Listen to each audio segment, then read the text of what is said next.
Have you ever wondered what the little marble looks like inside of a can of paint? Well, here's a Krylon epoxy enamel, black stuff.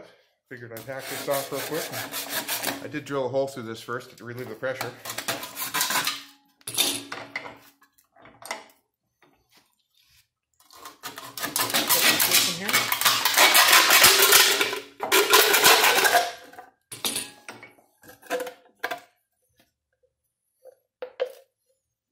It's stuck in there, way down in there.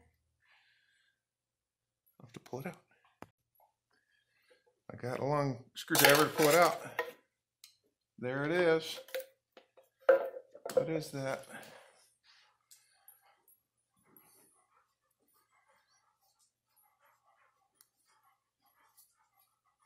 Oh my gosh, it is a glass marble. There's a little tiny blue glass marble in there. Well, that's cool.